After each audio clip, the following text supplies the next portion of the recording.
கர்த்தருடைய நாமம் மகிமைப்படுவதாக.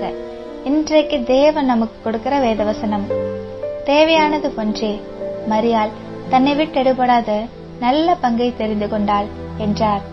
லூக்கா 10:42. இயேசு கிறிஸ்து பிரயாணமாய் போகையில் ஒரு கிராமத்தில் பிரவேசித்தார். அங்கே மார்த்தாள் என்ற சகோதரி இயேசுவை தன் வீட்டிலே ஏற்றுக்கொண்டாள். மார்த்தாளுக்கு மரியாள் என்ற சகோதரி இருந்தாள். 2 பேருமே வேலை செய்து கொண்டிருந்தார்கள்.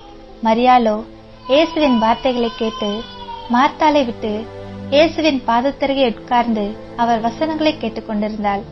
வசனம் 40. மார்த்தாள் அநேக வேலைகளை செய்வதில் மிகவும் வருத்தமடைந்து இயேசுவினிடத்தில் வந்து, என் சகோதரி என்னை விட்டு வந்திருக்கிறதை குறித்து உமக்கு கவலை இல்லையா? தனக்கு உதவி செய்யும்படி அவளுக்கு சொல்லும் என்றாள். இயேசு அவளுக்கு பிரதியுத்தரமாக, மார்த்தாளே மார்த்தாளே, நீ அநேக காரியங்களை குறித்து கவலைப்பட்டு கலங்குகிறாய். தேவையானது ஒன்றே, மரியாள் தன்னை விட்டு எடுபடாத நல்ல பங்கை தெரிந்து கொண்டாள் என்றார்.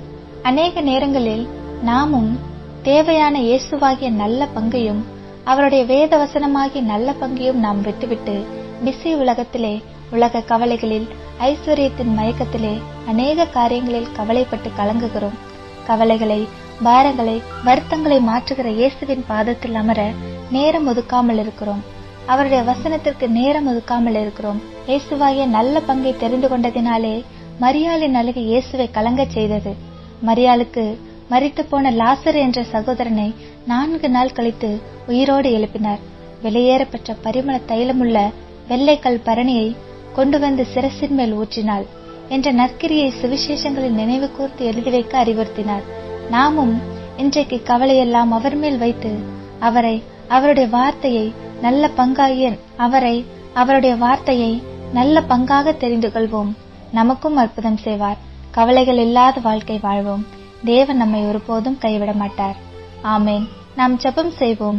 அன்புள்ள இயேசப்பா, அநேக நேரங்களில் உலக கவலைகளில் மூழ்கி போய் நல்ல பங்காகி உம்மை தெரிந்து கொள்ளாமல் போகிறோம். நீரே எங்கள் நல்ல பங்கு என்று சமூகத்தை அதிகம் தேட கிருபை செய்யும். என்னை விட்டு எடுபடாத நல்ல பங்கே நீங்க தான் இயேசப்பா.